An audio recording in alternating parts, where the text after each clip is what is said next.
अभी के अभी अगर तू पिक्चर डिलीट ना कैला ना तो सीधा जेल में डाल दे। हम स्नेहा से ऐसा घिनौना काम करावे और एगो लड़की के मजबूरी के फायदा उठावे के चक्कर में बहुत लंबा सजा हुई और कौनो दौलतदारा के इस जुर्म से बचा ना पाई अधर्म।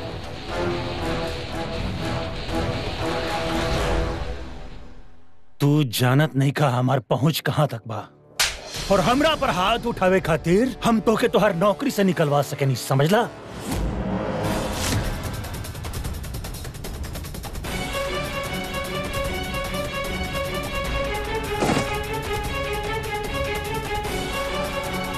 अब तक हम ए से चुप रहने क्या कि हमरा गोदावरी के इज्जत के चिंता रहे, लेकिन अब तक हम जान चुकल बानी कि सारा फोटोग्राफ्स तहरा लगे बा।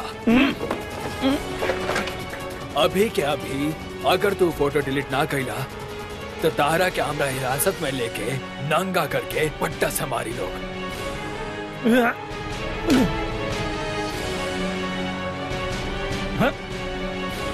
चला देखल जाओ कि तार हुक्म के सिक्का ने तहार तकदीर में का लिख ले बा। पटाइल तो तू फोटोग्राफ्स डिलीट करबा और चिताई तो फोटोग्राफ्स तू ही डिलीट करबा, लेकिन ओकरा बाद हम तारा के मार दे। हम कर रहल बानी फोटोज डिलीट, हम कर रहल बानी डिलीट।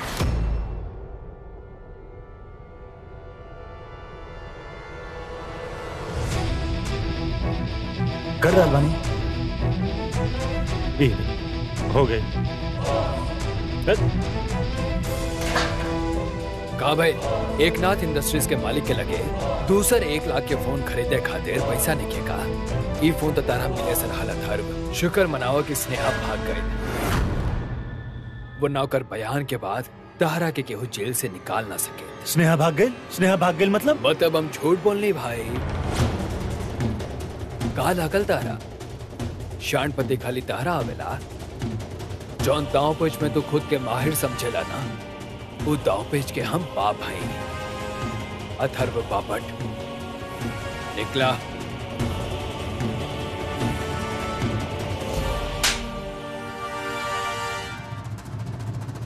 अब तो पूछबा कि थप्पड़ काहे खातिर? अपन भांजी के इज्जत के साथे खिलवाड़ करे खातिर। दोबारा हमरा से मुकाबला करे के हुई ना तब मर्द बन गया। एगो बच्ची के दामन के पीछे छुप के ना। आउट। तहार भाई अपना ही भांजी के अश्लील तस्वीर लोगन के सामने लावे के धमकी देले बा। माई शर्म आवे की चाहिए आपके। आपके हमरा से इतना गंदा बात बोलते आपके होठ ना कापल? हाँ, अरे खून के रिश्ता बा दोनों के बीच में और एगो मामा अपन भांजी के साथ ऐसा कैसे कर सकेला? कैसन बड़ू तू पल्लवी, आप खोला। अथर्व खातिर कौनो भी रिश्ता आपन मतलब से बड़ा नहीं है। जरूरत पड़े पे वो तहार भी इस्तेमाल कर सकेला। माई हम सब समझ रहल बानी। अब हमार भाई श्रीमंत हो गए बना, ऐसे आप माँ बेटी मिल के हमार भाई के बदनाम करे के कोशिश कर रहल बानी। हाँ, अरे जले नहीं आप लोग से जले नहीं। पल्लवी ऐसे आदमी की का बदनामी जेकर कोनो नाम ही ना होला। सुनकर धक्का तो हमरो के लागल, लेकिन हम यो जाने नहीं कि तुहार भाई से गिरल इंसान हम आज तक ना देखनी है। ठीक बा ना, ठीक बा ना, चला एक पल खातिर मान लेता नहीं कि जौन झूठा इल्जाम माई हमार भाई पर लगेले बाड़ी वो सब सच बा। चलो ठीक बा, एक पल खातिर मान लेता नहीं, लेकिन बड़ी माँ सारा फसाद के जड़ के बा कल्याणी। गोदा के लैपटॉप के देलस कल्याणी। ये सब गंदा बात हमार बच्ची के सिखैलस कल्याणी। वो लड़का का नाम ओकर राहुल, वो केकर कॉलेज में पढ़ेला बड़ी माँ? कल्याणी के।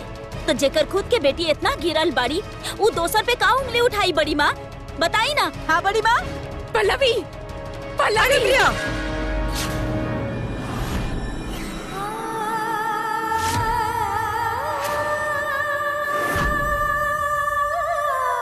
लेकिन बड़की माई पल्लवी गलत का बोल रहल बिया, सही तो करल बिया। हमार सीधी सादी गोदावरी कल्याणी की वजह से बिगड़ गई है। कैसे लोग बानी आप लोग? कल्याणी भी बच्ची ही बिया। ओकर अच्छाई न दिखेला कबो, ओकर साफ मन कबो दिखाई न देला। हाँ, हर वक्त हमार बेटी पे झूठा इल्जाम लगाए खातिर तैयार ही रहे नी। लेकिन एक बात आप भूल रहे बानी, आज उहे बच्ची के वजह से हमनी के सर पे छत बा। देखा, हम माने नहीं कि ई बार अथर्व के दोष बा, लेकिन हम ई बात भी जाने नहीं कि कल्याणी के ई घर के बच्चन पर बुरा प्रभाव पड़ रहा। विवेक, आज ही गोदावरी के खातिर कोनो अच्छा हॉस्टल के प्रबंध करा। गोदावरी के कल्याणी से दूर रह के पड़ी। लेकिन बड़ी माँ, पूर्ण विराम।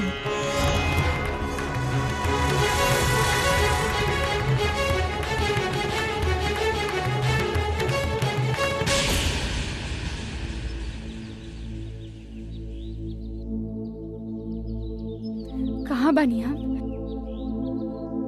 हम एजा कैसे आई नहीं? हम लेके आई नहीं।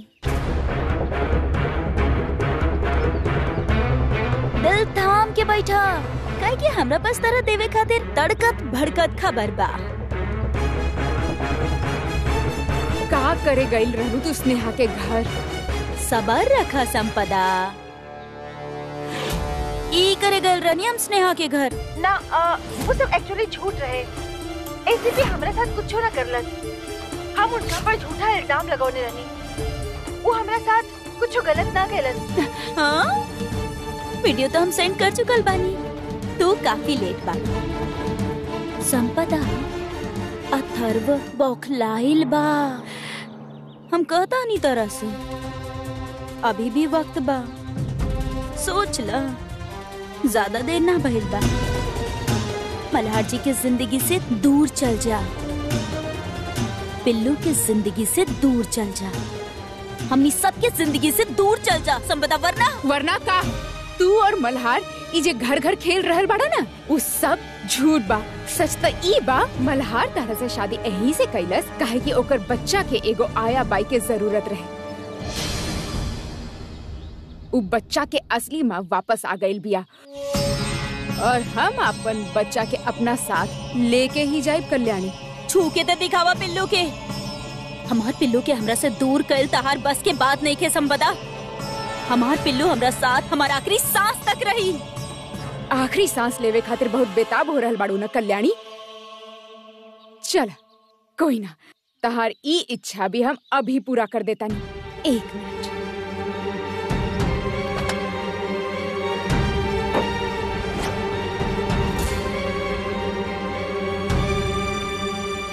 संपदा, संपदा का करल बाड़ू?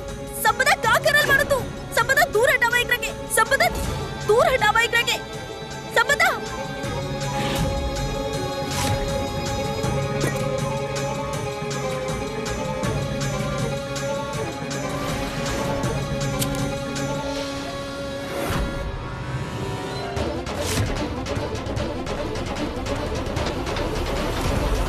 दीदी हमरा ऊपर इतना घिनौना इल्जाम। दीदी हम ऐसा कुछ नहीं की कहले। दीदी अगर आपके लागत बा कि आपके अथर्व कुछ गलत काम कर सकेला तो ये हाथ से हमार गला दबा दी दीदी। हाँ, मार दी हमके। अथर्व का करल बड़ा? अथर्व संभाला अपना आपके। अथर्व पगला गेल बड़ा का? अथर्व उठा दीदी ना, अथर्व उठा। दीदी हम नहीं की कहले दीदी। अथर्व तरह लगा तका कि हम तरह पे ऐसा इल्जाम लगा सके नहीं। हाँ ना अथर्व, हमरा तरह पर पूरा भरोसा बा। लोग चाहे जौन भी बोले, हमरा भरोसा बा और हमरा पता बा कि ये लोग ना तरह पे झूठा इल्जाम लगाताड़ी। तू टेंशन मत ला। हाँ हम बानी ना। हाँ। और माई, आप तो मोहल्ला के माई बानी ना। सब माई माँ माने ले आपके। एको बच्चा पर ऐसा घिनौना इल्जाम लगा के आपके अच्छा लग रहा बा? आज आपके यही इल्जाम लगावे के वजह से ना लोगन के ये दुनिया के माँ शब्द पर से विश्वास उठ जाये। इन नाटक करल बंद कर अथर्व। इतना सफाई से तू कैसे झूठ बोल लेवेला? लेकिन एक बात याद रखा, अपन बहन के तू बेवकूफ बना लेवेला, लेकिन वहाँ जब बप्पा बैठल बानी ना, उनकरा बेवकूफ बनावल तहार बस के बात नहीं खे। कुछ सब देख रहा बाड़े। ठीक बा माई, हम झूठ बोल रहा बानी। यहाँ से झूठ बा, इधर झूठ बा, तकलीफ झूठा बा, ये सब झूठ बा माई। लेकिन गोदा जेके बचपन से हम अपने हाथ में खिलौनी, जेके बड़ा होकर देखनी होके, छी माई माई हमरा परी- अनुप्रिया से दूर रहा।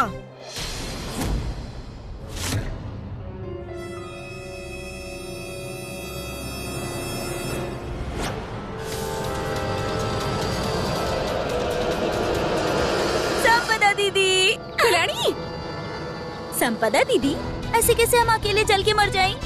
हम मरब तो अपन बड़ी बहन के साथ जल के मरब। कल्याणी छोड़ दे हमके, कल्याणी छोड़। अरे खुद के बाजी खुद पे ही भारी पड़ गए आपके। इतना डरपोक कैसे हो सकेलू यार तू? अरे लाइटर जलावा ना। ना कल्याणी, अरे कल्याणी छोड़ दे। जलावा ना कल्याणी, लाइटर जलावा। हम कहीं लाइटर जलावा ना। अरे जलावा ना लाइटर। कल्याणी, अरे मत लाइटर करो, जलावा। छोड़ो जलावा हमके। चुप।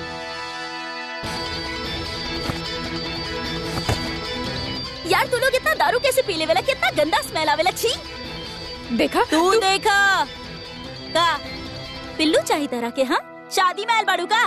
पिल्लू कि हम मोक्ष पिल्लू सिर्फ हमरा खातिर, तहरा खातिर सिर्फ मोक्ष। हम अपन बच्चा के हासिल करे खातिर सबसे बड़ा कोर्ट के दरवाजा खटखटाई, समझ लू तू? अच्छा, और का कबू कोर्ट जाके? देखो देखो हमार कैरेक्टर देखा।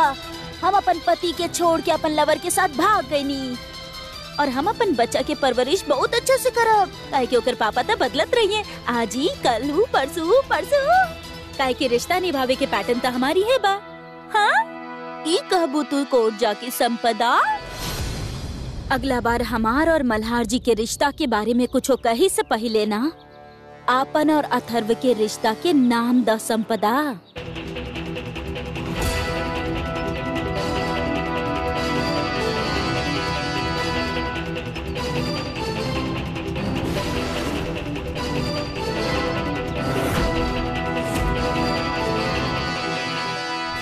हमरो के लागेला कि अथर्व ऐसन कुछो न कैलस।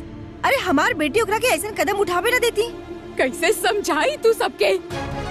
ई झूठ बोल रहा है बा। का सबूत बा आपके पास? हाँ, का सबूत बा आपके पास और आपके वो होनहार बेटी के पास? बतावा। पल्लवी, हमरा के अभी भी लागेला कि अथर्व ई हद तक गिरे के बिल्कुल लायक बा। लेकिन बड़ी माँ। पूर्ण विराम। अब ई बारे में कोनो बहस ना हुई। गोदावरी के हॉस्टल जाए के ही पड़ी। दीदी, दीदी हमके माफ कर दे। हमके ना पता रहल कि घिनौना इल्जाम के वजह से आप और गोदा अलग हो जाए। हम आज सबके सामने एगो ऐलान करे चाहता नहीं।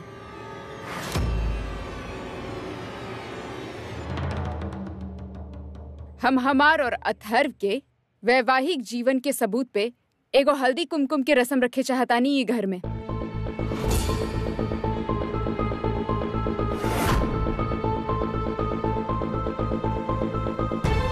माँ, आसपास के सारा औरतन के निमंत्रण दी है। आप सबके मन में हमार और अथर्व के रिश्ता के लेके बहुत सारा सवाल होगी बाना, पर हम भी कबो आपके हमनी के रिश्ता के बारे में कौनो सफाई दिहल जरूरी ना समझनी। लेकिन अब पानी सर के ऊपर जा चुकल बा। आप सब हमके अथर्व के रखनी समझत रहनी, लेकिन सच बात तो ई बा कि हम अथर्व के पत्नी बानी। हम और अथर्व शादीशुदा बानी। आज हमनी के हल्दी कुमकुम होगी और जे कहू भी ई रस्म में शामिल ना होगी ओकरा ई घर में रहे के कौनो अधिकार नहीं है। तू बाड़ू के हमरा पर ई तरह से हुक्म चलावे वाली? हम ई घर के मालकिन बानी।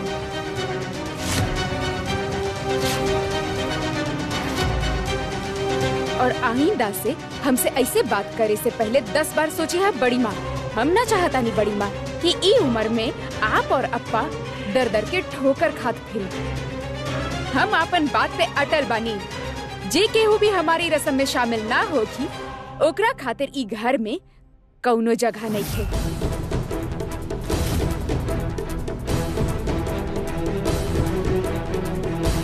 हम हमार और अथर्व के रिश्ता के सबूत दे देले बानी। अब हम के हमार मोक्ष से केहू अलग ना कर सकेला, केहू ना।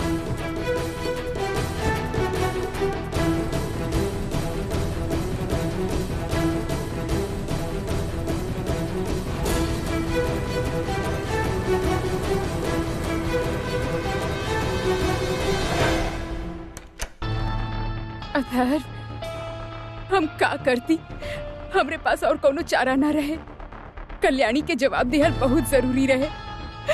हमनी दोनों के रिश्ता के बारे में जे लोग अनाप शनाप बात करेले, हम और ना सुन सके नहीं अथर। संपदा उसे का फर्क पड़त बा, लोगन के काम बाना कहल कहेदा, लेकिन ये हल्दी कुमकुम के जरूरत ही ना रहल। तारा लोगन के ताना से कोनो फर्क ना पड़ेला, लेकिन हम के पड़ेला, काहे कि यहाँ पे हमार चरित्र पे सवाल उठ रहल बा। संपू तो के समझ में ना आवेला। शादी नइखे भइल ना, नइखे भइल ना शादी, तो हल्दी कुमकुम करे के जरूरत ही ना रहल।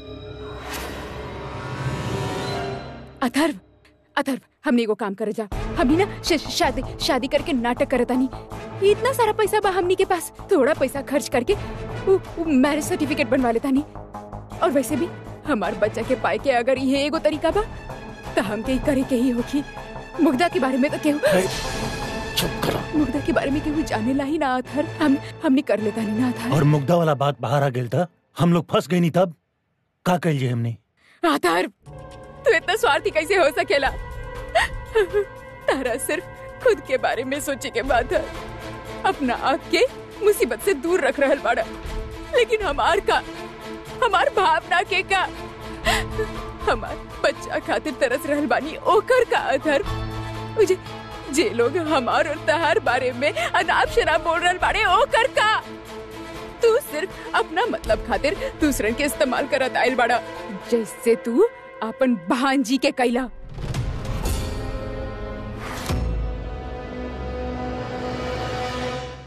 यार बिल्ला, मल्हार जी हमार फोन भी ना उठेले।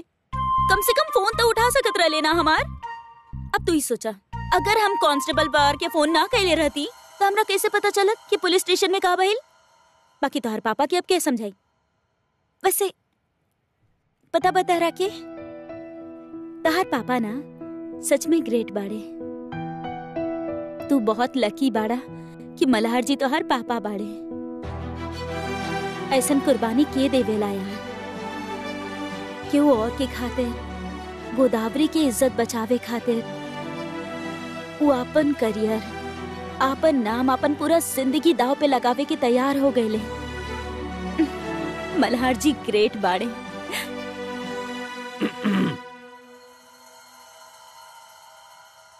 बांध काम हो गए तार। बांध काम मतलब कंस्ट्रक्शन हो खेला ना? हम कंस्ट्रक्शन कर रहल बानी। उहे समझ ला, जी तरीका से तू हमार तारीफ के पुल बांधत रहलू हो गई।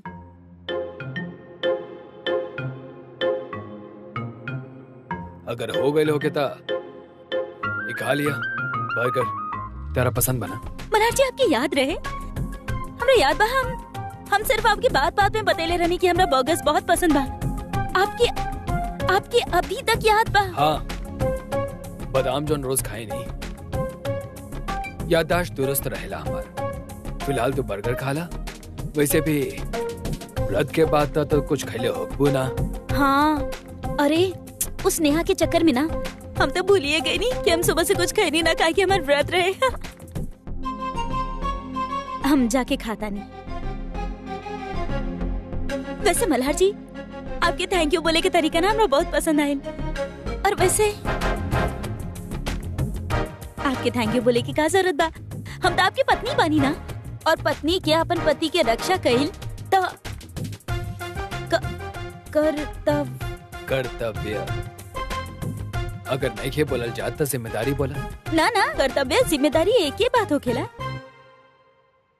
अच्छा मल्हार जी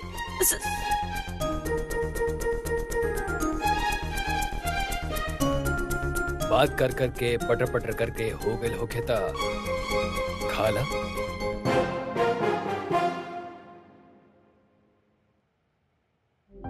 वैसे आज जोन तू हमरा खातिर कहलू ओकरा खातिर थैंक यू।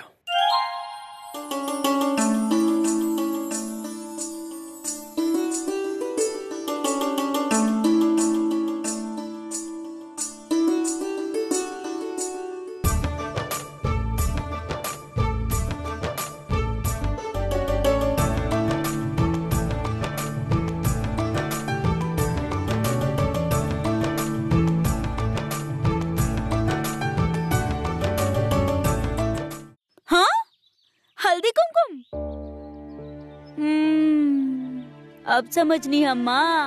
ई संपदा बाड़ी ना, ई शादी के नाटक कर रहल बाड़ी ताकि ओकरा पिल्लू के कस्टडी मिले में आसानी हो जाए। लेकिन ओकरा का पता कि चाहे वो कितना भी हाथ पैर मार लेवे, पिल्लू के हमरा से अलग ना कर पाई हूँ।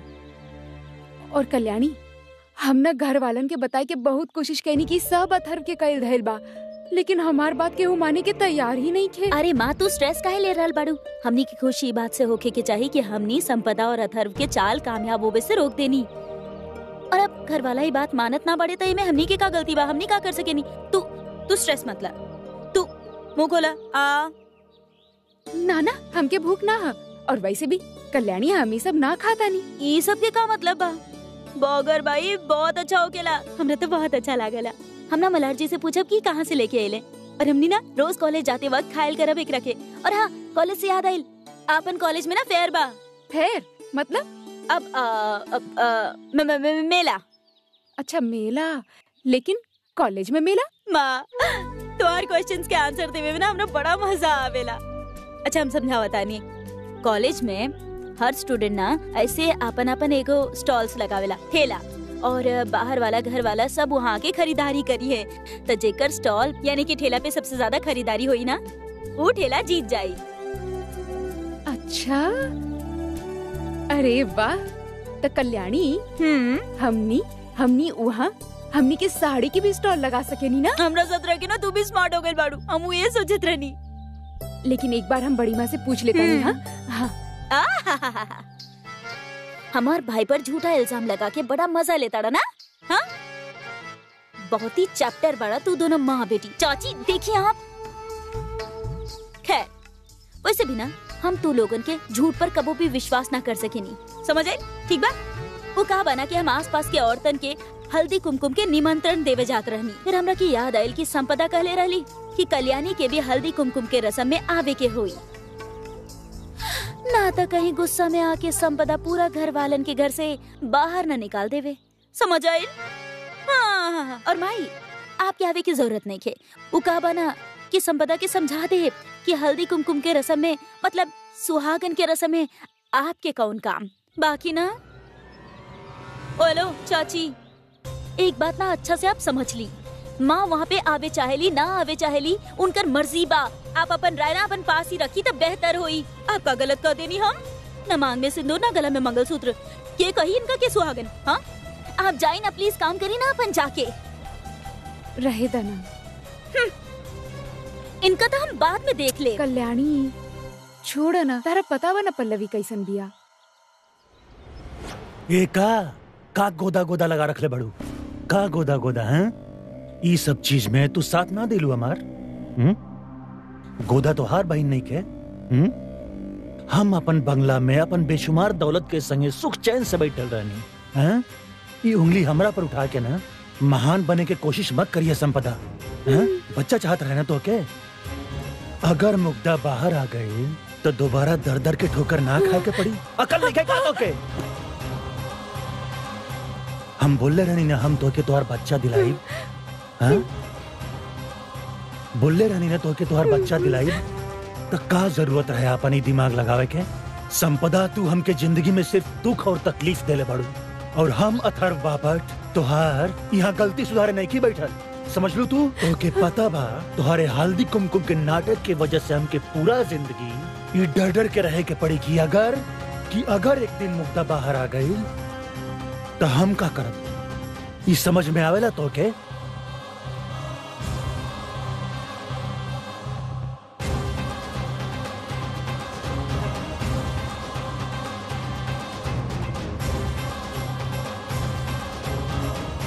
संपदा उठा,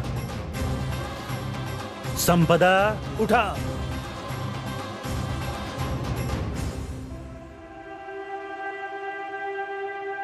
हमके चिंता बा तोहार, फिक्र करे नहीं हम तोहार। यही से तो के जिंदगी में जौन कुछ करे के चाहिए हमसे पूछ के करे के चाहिए, बाना?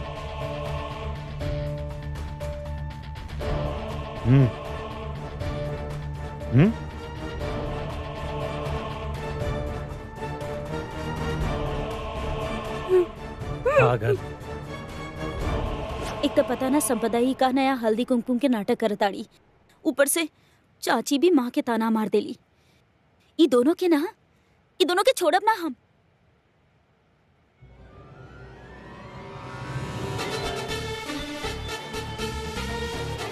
अथर, अथर, इक्का, चुप, अथर, बस ना। बहुत महंगा वाला इत्र बा, तोहार हवलदार पूरा जिंदगी कमाई ना तब भी ना खरीद पाई। हिम्मत कैसे भइल तहार?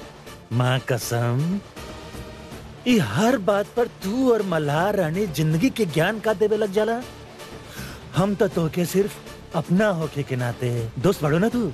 वो हल्दी कुमकुम खातिर बुलावे आइल रहनी और तू और मल्हारू साथ मिलके वो कर रहा बड़ा ना दुनिया के सामने ड्रामा, शादी के नाटक कर रहा बड़ो ना, यही से तोके बुलावे आइल रहनी।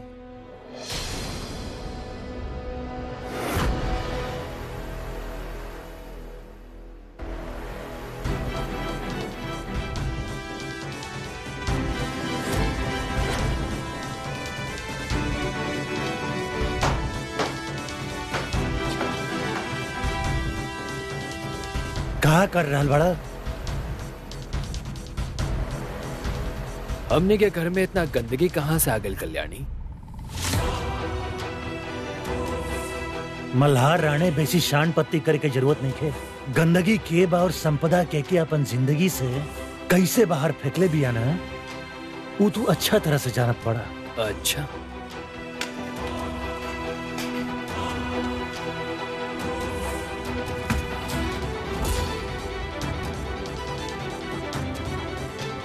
पुराना कपड़ा बा हमारा, किन लिया। वैसे भी हमार पुरान चीज पे तहार हमेशा से नजर रहे।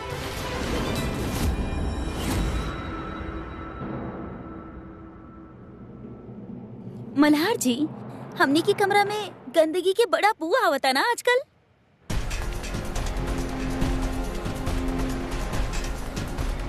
माँ कसम, उड़ा जितना ऊंचा उड़ सकेला उतना ऊंचा उड़ा, लेकिन जौन दिन बच्चा के कस्टडी संपदा के हाथ में आ जाई ना, वो दिन वही जमीन पर डम करके गिरबा।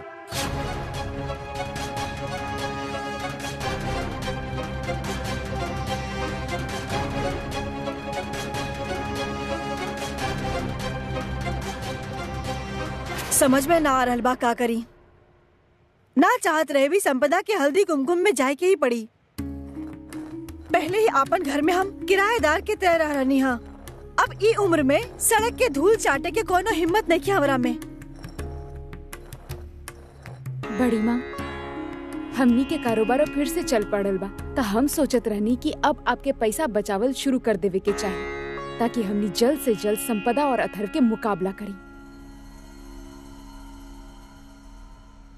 बड़ी माँ, आपसे एगो बात करे के रहे। का बात? हमनी के कॉलेज में ना एगो फेयर बा। का बा? फेयर का मतलब? मेला मेला। हाँ, उ मेला में ना विद्यार्थी अलग अलग दुकान लगावेले और जौन दुकान की बिक्री सबसे ज्यादा होखेला कॉलेज ओकरा पुरस्कार दी। तब फिर गांव वाला, विद्यार्थी के घर वाला सब आई खरीदारी करे खातिर। तो हम सोचत रहनी बड़ी माँ कि हम अपन साड़ी के भी दुकान लगा दी, तो नया नया ग्राहक भी बन जाये ना। ठीक बा, हम कल्याणी के मना कर दे। पुरस्कार हमरा के ही मिले के चाहिए। हाँ हाँ, हाँ बड़ी माँ, हमनी के ही मिली। हम अभी साड़ी के पैकिंग करता नहीं। माई, कहाँ जा रहल बानी आप? हम चाहतानी कि आज के कार्यक्रम में आप ही मिठाई बनाए। वैसे भी पल्लवी मामी के तो मिठाई बनावे आवेला ना। ऐसे का देख रहल बानी आप? अगर इनकार करे के सोच रहल बानी ना, तब भूल जाए। ई ली पैसा और जाके काम शुरू कर। का करल बाड़ू तू? हाँ, अनुप्रिया के नौकरानी समझ के रख लू तू? बड़ी माँ, ई घर के बाकी के लोग भी नौकर से कम थोड़े ना बानी। पूर्ण विराम। बड़ी माँ, आप आपके तबीयत मत बिगाड़ी, हम कर ले मिठाई।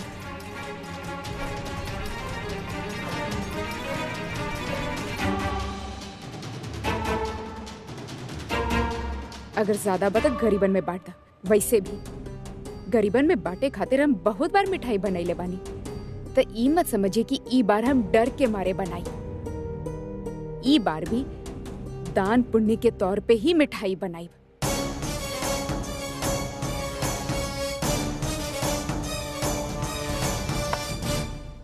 तू ना हमार समझ के बिल्कुल बाहर पाड़ू।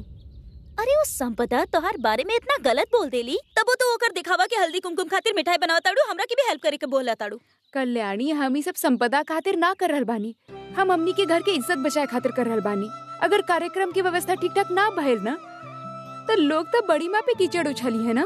बेइज्जती संपदा के ना देशमुख परिवार के होखी। और वैसे भी अगर संपदा के जरा भी शक भइल ना कि घर वाला ओकर हल्दी कुमकुम के रस्म में उत्साह ना दिखा रहल बाड़े, तो वो तो सबके घर से बाहर निकाल दी। और ई उम्र में बड़ी माँ कहाँ जाए? तू एजे रुकिया, हम ही सब अंदर लेके जाता नहीं।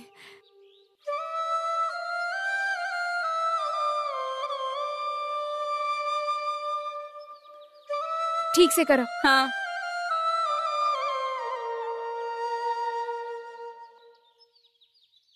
रुको।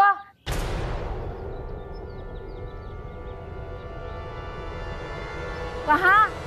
खबरदार, का करल बाड़ू तू? हल्दी कुमकुम सुहागन के रस्म होला और हम ना चाहेनी कि तोहरा आवे से हमार बेटी के हल्दी कुमकुम में अपशकुन पड़ी। समझ लू, ई खातिर खबरदार जे घर के दहलीज पार करे की कोशिश भी कैलू ता। बुआ, माँ से ए तरीके से बात करे के आपके कोनो हक नहीं के। ऐसन का? हम तो बोल देनी, का करबू? हाँ, बड़ा आइल हमरा के समझावे वाली। माँ,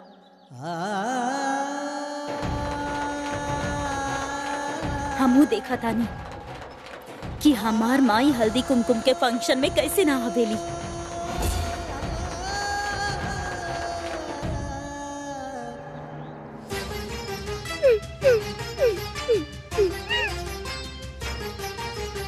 माँ, माँ, माँ, माँ, माँ, प्लीज रो मत ना माँ। माँ देखा, हम तो आँख में आंसू ना देख सके नहीं माँ, प्लीज, माँ प्लीज शांत हो जाना माँ, माँ प्लीज माँ।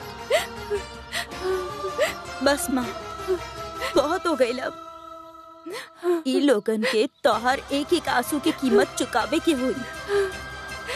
ना कल्याणी, तू कुछ ना करबू। ज्यादती बर्दाश्त कैल कल्याणी के स्टाइल नहीं थी। बस कल्याणी, कल्याणी, हमारी बात सुनो। तू कोनो भी तमाशा ना खड़ा करबू। हाँ। माँ देखा, प्लीज हमरा के रोके के कोशिश भी मत करिया, काहे कि हम रोके वाला नहीं थी। सबक तो हम सिखा के ही रहा। तू का करे वाला बड़ू? थोड़ा देर में पता चल जाए।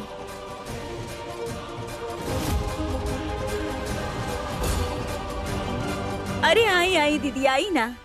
अरे वाह, गिफ्ट तो बहुत बड़ा लाइल बाड़ू। हाँ, का बारे में? Kitchen set? हाँ, अब आई ना आप आई ना, अंदर आई ना।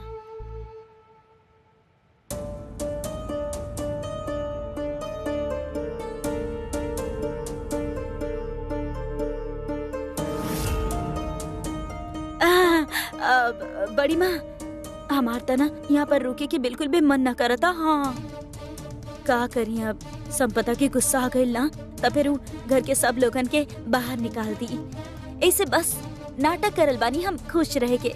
ये सब नाटक बाहर, अब टेंशन मत ली। आपके तो पता बना कैसन पागल लड़की बाड़ी हूँ, एकदम सन की बाड़ी, कुछ भी कर सकेली हूँ। पल्लवी, खबरदार जी, हमारी बेटी के बारे में कुछ उल्टा सीधा बोल लू था जुबान खींच ले, समझ लो। अच्छा का, वैसे आपके ना लगेला कि आपके बहुत डरे के चाहिए? काहे कि अगर मल्हार के पता चल गई ना कि आप ऐसे फुदक के संपदा के हल्दी कुमकुम के कार्यक्रम कर रहल बानी, तो कहीं हमार जुबान खींचे से पहले आपके खाल ना खींच जाए। ठीक बाकी ना? अरे तक का करते हम अपन बेटी के कार्यक्रम में ना आई थी का? हाँ हाँ, कह रही थी, जरूर आई थी। वैसे भी मल्हार घर पे बा नहीं ना, ऐसे आपके पर निकल आयल बा। का भइल कल्याणी, बहुत दुख हो रहल बा। हाँ, हम समझ सकता नहीं। तहार ऐसन कौनो रस्म ना भइल बा ना? कौनो बात ना। वैसे हम सारा औरतन के निमंत्रण देले रहनी, तू चाहता तू भी शामिल हो सकेलू। अरे संपदा, तू हमार लाइफ में इतना इंटरेस्टेड बाड़ू का है? अपन फंक्शन में ध्यान दो ना। जैसे तो हर शादी में गड़बड़ हो गई, वही तरह फंक्शन में गड़बड़ हो गई तो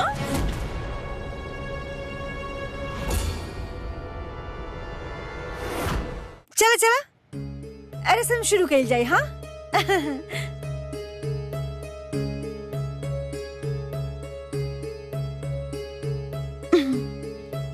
माँ रुका, बड़ी माँ ई घर के बड़ी बानी, तो सबसे पहले हल्दी कुमकुम लगाए के मान बड़ी माँ के ही बाना। बाना बड़ी माँ।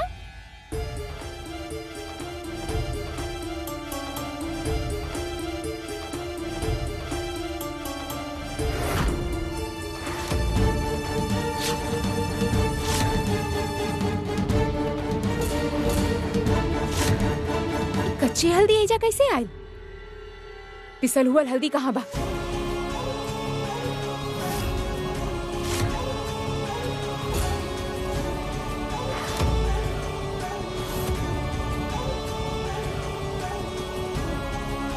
अरे बाप रे, हाँ हम तो पिसल हल्दी यहाँ पे रख ले रही।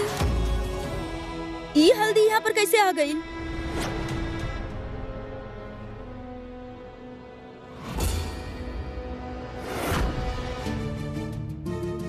अच्छा हो गई माई समय पर हल्दी पीस के रख देली।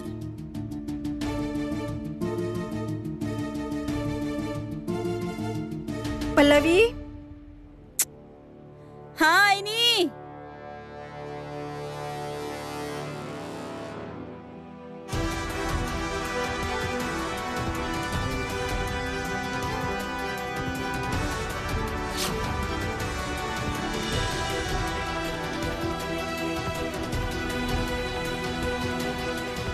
कहले रहनी ना हम कि हमार माँ के बिना हम ही फंक्शन होके ना दे।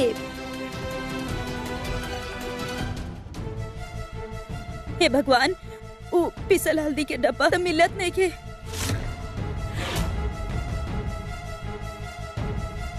अब पर हम सच कर रहल बानी कि हम ही थाली में पिसल हल्दी सजा के रख ले रहनी। भगवान कसम सही बोला तानी हम।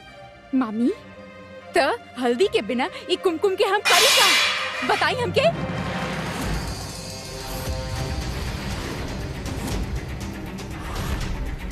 और का कहे चाहत रहनी मामी आप? पिसल हुआ हल्दी अपने आप कच्चा हो गया। हाँ